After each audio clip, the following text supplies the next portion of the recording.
Olha só o que aconteceu nos bastidores do Superior Tribunal de Justiça. O Lula atuou, mas não conseguiu emplacar o seu candidato favorito ao STJ, o desembargador Rogério Favretto, do TRF4, Tribunal Regional Federal da 4ª Região, entre os 3 mais votados na sessão dessa terça-feira, 15, que definiu as 2 listas tríplices, com os nomes a serem escolhidos pelo presidente para as vagas em aberto na Corte. Ou seja, tem 2 vagas em aberto no STJ. E os ministros do próprio tribunal escolhem 3 nomes para cada vaga. Portanto, escolheram 6 nomes hoje.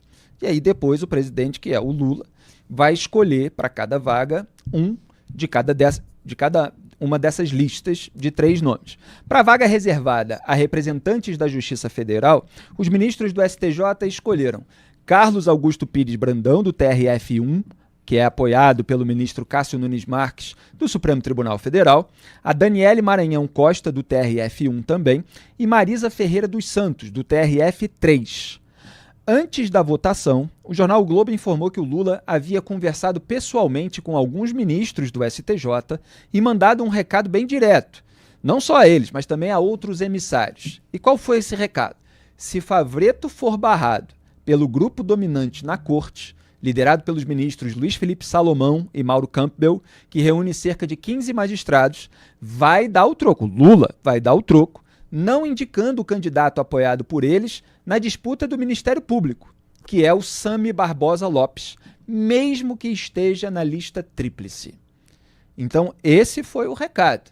Se vocês não escolherem aí o Rogério Favretto para a lista daqueles que vêm da Justiça Federal, eu não vou indicar escolher o Sami Barbosa Lopes, mesmo que vocês coloquem na lista daqueles que vêm do Ministério Público. E o que aconteceu? Para a vaga reservada a integrantes do Ministério Público, os ministros do STJ escolheram o Sami Barbosa Lopes, do MP do Acre, a Maria Marluce Caldas Bezerra, do MP de Alagoas, e o Carlos Frederico Santos, do MPF, Ministério Público Federal, do Distrito Federal, e atual subprocurador-geral da República. Ou seja, a preocupação com a presença feminina na corte se confirmou em 3 indicações de mulheres. Vocês viram que tinha 2 em uma lista e uma na outra, o que pressiona o Lula a escolher pelo menos uma delas. E o antagonista, como eu escrevi hoje em antagonista.com.br, lembra quem é o Rogério Favretto. Favretto, que havia sido filiado ao PT durante 19 anos. Pois é, petista de carteirinha durante 19 anos. É aquele desembargador federal que tentou tirar o Lula da cadeia com uma decisão monocrática, individual, tomada em pleno domingo, 8 de julho de 2018, durante o recesso do Poder Judiciário, quando assumiu o plantão do STJ, e foi acionado, providencialmente, pelos então deputados federais petistas Vadir Damus, Paulo Pimenta e Paulo Teixeira. Quer dizer, Favretto, que foi 19 anos do PT, está lá no plantão, corre lá, vamos pedir um habeas corpus. Cai no colo dele. E aí o que o Favretto fez? Acatou o pedido de habeas corpus, que requeria a imediata libertação do então ex-presidente Lula, alegando que não havia fundamento jurídico em sua prisão. No despacho, o plantonista, Favretto, determinou a suspensão da execução provisória da pena. E nessa época, a jurisprudência do STF ainda permitia a prisão após condenação em segunda instância. Então, qual era a situação? O Lula havia sido condenado em primeira instância pelo então juiz Sérgio Moro e em segunda por decisão unânime em colegiado do próprio TRF4, a 8ª turma do Tribunal de Segunda Instância, por corrupção passiva e lavagem de dinheiro, no caso do triplex do Guarujá. E o Sérgio Moro, então, questionou o João Pedro Gebran Neto, desembargador federal também do TRF4, que era o relator do caso do triplex no tribunal. E o Gebran Neto decidiu, horas depois da decisão do Favretto, manter o Lula preso, determinando que a Polícia Federal não cumprisse a ordem de soltura emitida pelo ex-petista de carteirinha.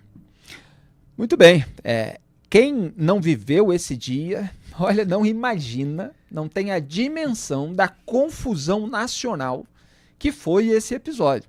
As novas gerações que não acompanhavam, ou aqueles que não eram ligados em política em 2018, começaram a se ligar mais depois, não imaginam o que foi o Lula condenado em primeira instância, condenado em segunda instância, com autorização para que fosse preso, porque o STF recusou, inclusive, o habeas corpus preventivo, tinha declarado possível a prisão em segunda instância, e num plantão, o desembargador, numa canetada, derruba uma decisão do colegiado inteiro. Foi uma confusão dos diabos. Esse era o sujeito que o Lula queria emplacar no STJ. Agora, o STJ, embora esteja envolvido aí em outras polêmicas, porque pintou nome com foro privilegiado em investigação sobre venda de sentença, etc., o STJ resistiu às pressões, não só do Lula, pelo Favretto, mas do Gilmar Mendes e do Flávio Dino, pelo Ney Bello, que é outro desembargador de TRF, que eles há muito tempo querem emplacar em tribunais superiores. Aliás, é o desafeto ali do Cássio Nunes Marques, que fez uma baita campanha contra a indicação do Ney Bello na época do governo Bolsonaro, e o Bolsonaro acabou preferindo outros dois para não ficar de mal com o Cássio Nunes Marques e eventualmente ser retaliado no STF. Acabou agradando o primeiro-ministro que ele escolheu para o Supremo.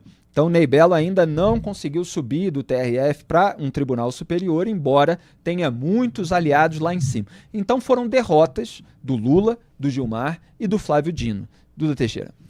Acho interessante, Felipe, como o Lula sempre tentou retribuir ou compensar essas pessoas que ajudaram ele ou demonstraram solidariedade quando ele estava lá preso 580 dias na carceragem da Polícia Federal em Curitiba.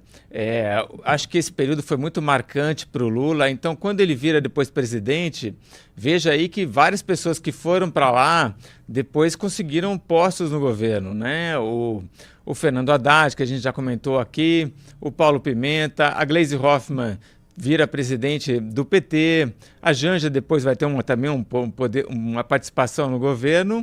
E eu acho que sempre que o Lula fez esse tipo de coisa, de fazer essa retribuição, ele meio que constrói uma relação muito pessoal com todas as pessoas, né? Uma relação não só pessoal, próxima, mas de servilidade também, né? Essas pessoas entendem que depois elas ganham um cargo e isso se deve unicamente a essa relação pessoal com Lula. Acho que o Lula tentou fazer a mesma fórmula aí com o Favretto, mas acabou sendo frustrado aí nessa história. Ricardo Kertzmann, diretamente de Belo Horizonte, faz uma participação rápida hoje no Papo Antagonista. O que você acha de todo esse lobby por indicações e das escolhas do STJ? Boa noite, Felipe. Boa noite, Duda. Boa noite também para todos os nossos amigos antagonistas. Olha, é óbvio que, por ser a instância máxima da justiça do país, o Supremo vai ser sempre a vitrine, né? A menina dos olhos dos políticos influentes e grandes empresários. Até porque é por lá, né, que acaba acontecendo a última palavra sobre as leis e até também sobre as não leis, né? Haja vistas essas sentenças, principalmente monocráticas, que acabam afrontando a Constituição. Mas não menos importante, Felipe, a gente tem visto isso aí, é a briga por uma vaga no Superior Tribunal de Justiça. Até porque lá no STJ concentram-se o grosso, né, das ações e das decisões que impactam diretamente a vida social e econômica do país.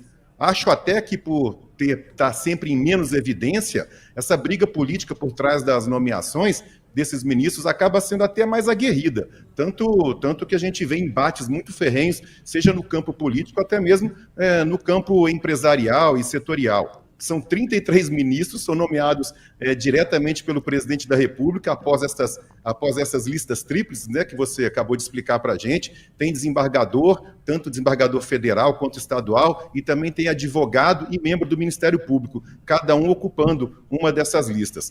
Essas duas vagas que estão em aberto agora, com a saída de duas ministras, elas devem ser preenchidas ou com duas mulheres ou pelo menos com uma mulher. Minas Gerais, inclusive, puxando um pouco a sardinha aqui para o meu lado, estava presente, estava nesse páreo. A gente tinha a desembargadora federal, a Mônica Cifuentes, que foi até há pouco tempo presidente do TRF6. Ela teve só um voto a menos, ela teve 9 votos, um a menos no primeiro escrutínio, que foi o que acabou levando a concorrente dela, Daniele, e até o próprio Favretto mesmo, para essa segunda etapa. Ô Felipe, eu acho que vale lembrar, você já tocou, resvalou sobre essa questão, sobre a investigação que anda em curso pela Polícia Federal, que apura supostas vendas de sentenças lá no STJ, isso aí pode atingir até 4 gabinetes. A gente está falando em mais de 10% da composição do Superior Tribunal de Justiça. Isso mostra também porque que acaba tendo tanta disputa, né, tanta briga por indicação política para essas vagas lá no Superior Tribunal de Justiça. Exatamente, e é sempre lamentável que a gente veja, não que a notícia exista, a notícia é fundamental, mas que ocorra esse tipo de coisa.